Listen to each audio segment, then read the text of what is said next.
ಬೆಂಗಳೂರು ಸೇರಿದಂತೆ ರಾಜ್ಯದ ಹಲವು ಕಡೆ ಆರೋಗ್ಯ ಇಲಾಖೆಯವರು ಹೋಟೆಲ್ಗಳ ಮೇಲೆ ದಾಳಿಯನ್ನ ನಡೆಸಿದ್ದಾರೆ. ಕಾರಣ ಅಲ್ಲಿನ ಆಹಾರ ಮಟ್ಟವನ್ನ ಪರೀಕ್ಷೆ ಮಾಡೋದಕ್ಕೆ 30ಕ್ಕೂ ಹೆಚ್ಚು ಕಡೆ ಈಗಾಗಲೇ ದಾಳಿ ನಡೆದಿರುವಂತಹ ಮಾಹಿತಿ ಲಭ್ಯ ಆಗ್ತಾ ಇದೆ. ಪಂಚತಾರಾ ಹೋಟೆಲ್ನಲ್ಲಿ ನಡೆದಿರುವಂತಹ ದಾಳಿ ಬೆಂಗಳೂರಿನಲ್ಲಿ ಆಹಾರದ ಗುಣಮಟ್ಟವನ್ನು ಪರಿಶೀಲನೆ ಮಾಡ್ತಾ ಇದ್ದಾರೆ ಅಧಿಕಾರಿಗಳು. ಸ್ಟಾರ್ ಹೋಟೆಲ್ಗಳಲ್ಲಿನ ಆಹಾರದ ಗುಣಮಟ್ಟ ಪರಿಶೀಲನೆ ಮಾಡ್ತಾ ಇರೋದು 30 ತಂಡಗಳನ್ನು ರಚಿಸಿ ಆರೋಗ್ಯ ಇಲಾಖೆ ಈ ಕಾರ್ಯಾಚರಣೆಯನ್ನ ನಡೆಸ್ತಾ ಇರೋದು. ಬೆಂಗಳೂರು ಸೇರಿದಂತೆ ರಾಜ್ಯದಾದ್ಯಂತ ಆರೋಗ್ಯ ಇಲಾಖೆ ದಾಳಿಯನ್ನ ಮಾಡಿದೆ. ಬೆಂಗಳೂರಿನ ಪಂಚತಾರಾ ಹೋಟೆಲ್ಗಳ ಮೇಲೂ ಕೂಡ ದಾಳಿಯನ್ನು ನಡೆಸಿರುವುದು. ಸ್ಟಾರ್ ಹೋಟೆಲ್ಗಳಲ್ಲಿನ ಆಹಾರದ ಗುಣಮಟ್ಟ ಪರಿಶೀಲನೆ ಈ ತಂಡದಿಂದ ಆಗ್ತಾ ಇದೆ. 30 ತಂಡಗಳನ್ನು ರಚಿಸಿ ಆರೋಗ್ಯ ಇಲಾಖೆ ಕಾರ್ಯಾಚರಣೆಯನ್ನ ಮಾಡ್ತಾ ಇದೆ.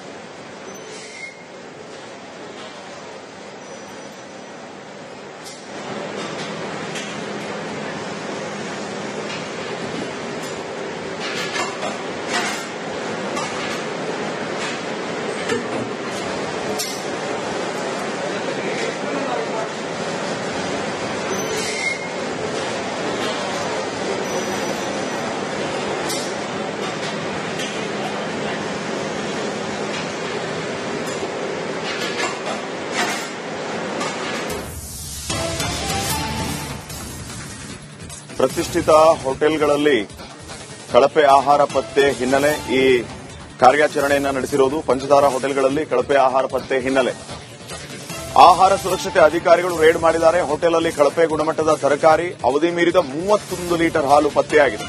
ಆಹಾರ ಸುರಕ್ಷತಾ ಇಲಾಖೆ ಅಧಿಕಾರಿಗಳು ಪರಿಶೀಲನೆ ನಡೆಸಿದಾಗ ಇವೆಲ್ಲವೂ ಕೂಡ ಗೊತ್ತಾಗಿದೆ.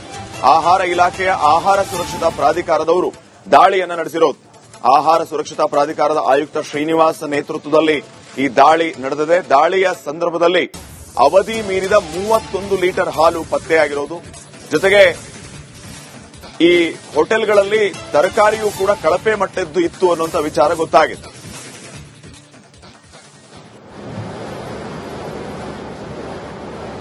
ನೋಡಿ, ದೃಶ್ಯಗಳಲ್ಲಿ ಕೂಡ ತಾವು ಗಮನಿಸ್ತಾ ಇದ್ದೀರಿ.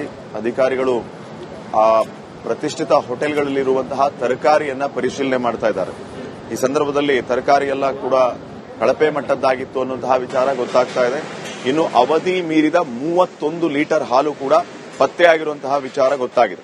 ಆಹಾರ ಸುರಕ್ಷತಾ ಇಲಾಖೆ ಅಧಿಕಾರಿಗಳು ಪರಿಶೀಲನೆ ಮಾಡಿದಾಗ ಇವೆಲ್ಲವೂ ಕೂಡ ಬಟಾ ಬಯಲಾಗಿದೆ. ದೊಡ್ಡ ದೊಡ್ಡ ಹೋಟೆಲ್ಗಳ ಹಣೆ ಬರಹ ಇದೆ.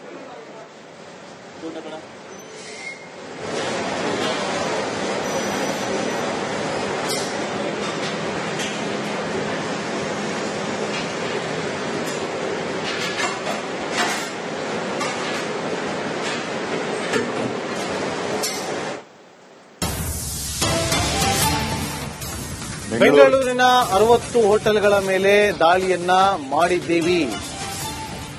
ಪಂಚತಾರಾ ಹೋಟೆಲ್ನಲ್ಲಿ ಅವಧಿ ಮೀರಿದ ಹಾಲಿತ್ತು, ಕೊಳೆತ ತರಕಾರಿಗಳಿತ್ತು. 3 ಸ್ಟಾರ್, 5 ಸ್ಟಾರ್, 7 ಸ್ಟಾರ್ ಸೇರಿ ಒಟ್ಟು 60 ಹೋಟೆಲ್ಗಳ ಮೇಲೆ ದಾಳಿಯಾಗಿದೆ ಅಂತೇಳಿ ಆಹಾರ ಸುರಕ್ಷತೆ ಪ್ರಾಧಿಕಾರದ ವಿಚಾರವಾಗಿ ಆಯುಕ್ತರಾಗಿರುವಂತಹ ಶ್ರೀನಿವಾಸ್ ಅವರು ಹೇಳಿಕೆಯನ್ನ ಕೊಟ್ಟಿದ್ದಾರೆ.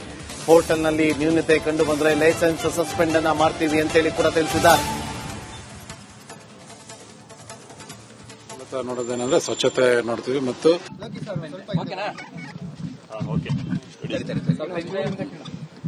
ಎಷ್ಟು ಹೋಟೆಲ್ಗಳ ಮೇಲೆ ರೇಡ್ ಆಗಿದೆ, ಏನೆಲ್ಲ ನಿಯಮ ಉಲ್ಲಂಘನೆ ಆಗಿದೆ? ಇವತ್ತು ಆರೋಗ್ಯ ಸುರಕ್ಷತಾ ಮತ್ತು ಔಷಧ ಆಡಳಿತ ಇಲಾಖೆಯಿಂದ ಬೆಂಗಳೂರು ನಗರದಲ್ಲಿರುವ ಎಲ್ಲ 5 ಸ್ಟಾರ್ ಮತ್ತು 3 ಸ್ಟಾರ್ ಹೋಟ್ಲ್ ಮೇಲೆ ಇವತ್ತು 60 ಹೋಟ್ಲುಗಳಲ್ಲಿ ಇವತ್ತು ನಾವು ರೈಡ್ ಅನ್ನು ಮಾಡಿದ್ದೀವಿ. ಇದರಲ್ಲಿ ನಾವು ಮೂಲತಃ ನೋಡೋದೇನೆಂದ್ರೆ ಸ್ವಚ್ಛತೆ ನೋಡ್ತೀವಿ ಮತ್ತು ಅಲ್ಲಿ ಇರುವ ಸಾಮಗ್ರಿಗಳು, ಚಿಕನ್ ಇರ್ಬೋದು, ಮಟನ್ ಇರ್ಬೋದು, ವೆಜಿಟೇಬಲ್ಸ್ ಇರ್ಬೋದು, ಎಲ್ಲಿಂದ ತಗೊಂಡಿದ್ದಾರೆ ಮತ್ತು ಅದನ್ನ ಎಕ್ಸ್ಪೈರಿ ಡೇಟ್ ಒಳಗಿದೆಯಾ ಅದನ್ನ ನೋಡ್ತಾ ಇದ್ದೀವಿ. ಅದ್ರ ಜೊತೆಗೆ ಕ್ಲೀನಿನೆಸ್ ಒಂದು ನೋಡ್ತೀವಿ. ಆಮೇಲೆ ಸೆಂಟ್ರಲೈಸ್ಡ್ ಕಿಚನ್ ಅಂತ ಇರುತ್ತೆ ಇವ್ರದ್ದು. ಇವತ್ತು ನೋಡ್ಕೊಂಡು ನಾಳೆ ಸೆಂಟ್ರಲೈಸ್ಡ್ ಕಿಚನ್ ಅಲ್ಲಿ ಅಲ್ಲೂ ಇನ್ಸ್ಪೆಕ್ಷನ್ ಮಾಡಿ ಅವ್ರು ಎಲ್ಲಿಂದ ತರ್ತಾರೆ, ಇದು ಮಟನ್, ಚಿಕನ್ ಇವೆಲ್ಲ ಆರೋಗ್ಯಕರವಾಗಿದೆ ಮತ್ತು ಸೆಂಟ್ರಲೈಸ್ಡ್ ಅಲ್ಲಿ ಏನೇನ್ ಮಾಡ್ತಾರೆ, ಲೈಸೆನ್ಸ್ ಪ್ರಕಾರ ನಡ್ಕೊಂತಿದ್ದಾರೆ ಅನ್ನೋದು ಒಂದು ನೋಡ್ಲಿಕ್ಕೆ ಇವತ್ತು ನಾಳೆ ಡ್ರೈವ್ ಮಾಡಿದ್ದೇವೆ. ಟೋಟಲ್ 60 ಹೋಟ್ಲು ನಾವು ಇವತ್ತು ರೈಡ್ ಮಾಡ್ತಾ ಇದ್ದೀವಿ. 5 ಸ್ಟಾರ್ ಎಲ್ಲಾನು 5 ಸ್ಟಾರ್, 7 ಸ್ಟಾರ್, 3 ಸ್ಟಾರ್ ಹೋಟ್ಲುಗಳು. ಸಾಮಾನ್ಯವಾಗಿ ನಾವು ರೋಡ್ ಸೈಡ್ ಇದು ಈ ವಿಚಾರಗಳ ಬಗ್ಗೆ ಇನ್ನಷ್ಟು ಮಾಹಿತಿಯನ್ನು ಕೊಡೋದಕ್ಕೆ ನಮ್ಮ ಪ್ರತಿನಿಧಿ ಸತ್ತಾರ್ ಈಗ ನೇರ ಸಂಪರ್ಕದಲ್ಲಿ ಜಾಯ್ನ್ ಆಗಿದ್ದಾರೆ. ಸತ್ತಾರ್, ಗಮನಿಸ್ತಾ ಇದೀವಿ ಪಂಚತಾರಾ ಹೋಟೆಲ್ಗಳ ಮೇಲೆ ದಾಳಿ ಮಾಡಿದಂತಹ ಸಂದರ್ಭದಲ್ಲಿ ಅಲ್ಲಿನ ಅಸಲಿಯತ್ತು ಗೊತ್ತಾಗಿದೆ. ಆರೋಗ್ಯ ಇಲಾಖೆ ಅಧಿಕಾರಿಗಳು ಈ ದಾಳಿಯನ್ನ ಮಾಡಿದಂತಹ ಸಂದರ್ಭದಲ್ಲಿ ಏನೆಲ್ಲ ವಿಚಾರಗಳು ಗೊತ್ತಾಯಿತು, ಏನೆಲ್ಲ ಅಪ್ಡೇಟ್ಸ್ ಕೊಡ್ತೀರಿ?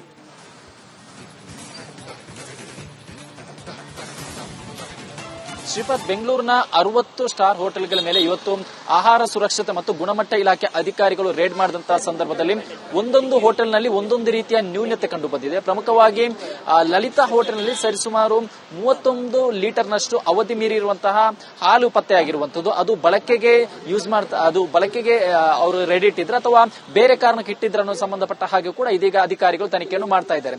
ಇನ್ನು ಶಾಂಗ್ರಿಲಾ ಹೋಟೆಲ್ನಲ್ಲಿ ಕೂಡ ಕೊಳೆತಿರುವಂತಹ ತರಕಾರಿ ಪತ್ತೆಯಾಗಿರುವಂತದ್ದು. ಈ ಹಿನ್ನೆಲೆ ಅಧಿಕಾರಿಗಳು ಇದೀಗ ಮೊದಲ ಹಂತವಾಗಿ ಅವರಿಗೆ ದಂಡ ಹಾಕುವಂತ ಒಂದು ಕೆಲಸವನ್ನು ಮಾಡ್ತಾರೆ, ನೋಟಿಸ್ ಇಶ್ಯೂ ಮಾಡ್ತಾರೆ.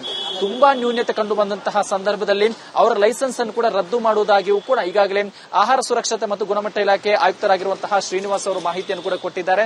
ಬಟ್ ಬಹುತೇಕ ಈ ಹಿಂದಿನ ಪ್ರಕಾರ ನೋಡ್ತಾ ಸಂದರ್ಭದಲ್ಲಿ ಈ ರೀತಿಯಲ್ಲಿ ಲೈಸೆನ್ಸ್ ಕ್ಯಾನ್ಸಲ್ ಆಗಿರುವಂತಹ ಸಾಧ್ಯತೆ ಬಹುತೇಕ ಕಡಿಮೆ ಇದೆ, ಕ್ಯಾನ್ಸಲ್ ಮಾಡುವಂತಹ ಸಾಧ್ಯತೆ ಕೂಡ ಕಡಿಮೆ ಇದೆ. ಯಾಕಂದ್ರೆ ಈ ಹಿಂದೆಂದ್ರೂ ಕೂಡ ರೇಡ್ ಮಾಡಿದಂತಹ ಬಹುತೇಕ ಪ್ರಕರಣಗಳಲ್ಲಿ ಅವರಿಗೆ ನೋಟಿಸ್ ಅನ್ನು ಇಶ್ಯೂ ಮಾಡ್ತಾರೆ.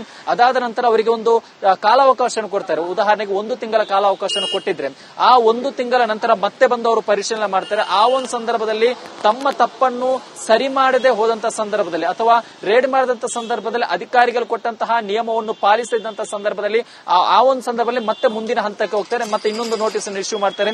ಈ ರೀತಿಯಲ್ಲಿ 2-3 ಕಾಲಾವಕಾಶ ಕೊಡ್ತಾರೆ. ಇಲ್ಲೂ ಕೂಡ ಬೆಂಗಳೂರಿನ 60 ಹೋಟೆಲ್ಗಳಲ್ಲಿ ರೇಡ್ ಮಾಡಿದಂತಹ ಸಂದರ್ಭದಲ್ಲಿ ಬಹುತೇಕ ಹೋಟೆಲ್ಗಳಲ್ಲೂ ಕೂಡ ಈ ರೀತಿಯಲ್ಲಿ ಅವಧಿ ಮೀರಿರುವಂತಹ ಆಹಾರ ಆಗಿರಬಹುದು, ತರಕಾರಿ ಆಗಿರಬಹುದು ಅಥವಾ ಹಾಲು ಬಳಕೆ ಮಾಡಿರುವಂತ ಕಂಡು ಬಂತ ಹಿನ್ನೆಲೆ ಸಂಜೆ ತನಕ ಕಾದು ಎಲ್ಲಾ ರೀತಿಯ ಡಾಕ್ಯುಮೆಂಟ್ ಅನ್ನು ವೆರಿಫಿಕೇಶನ್ ಮಾಡಿ, ಯಾಕಂದ್ರೆ ಇವ್ರಿಗೆ ಎಲ್ಲಿಂದ ಇದು ಸಪ್ಲೈ ಆಗ್ತಾ ಇತ್ತು ಅನ್ನೋದನ್ನು ಕೂಡ ವೆರಿಫೈ ಮಾಡಬೇಕಾಗುತ್ತೆ. ಅವೆಲ್ಲವನ್ನು ವೆರಿಫೈ ಮಾಡಿದ ನಂತರದಲ್ಲಿ ಇದೀಗ ಕಾನೂನಿನ ಕ್ರಮಕ್ಕೆ ಕೂಡ ಮುಂದಾಗಿರುವಂತದ್ದು. Shripad. Okay, thank you Sitar ಮಾಹಿತಿ.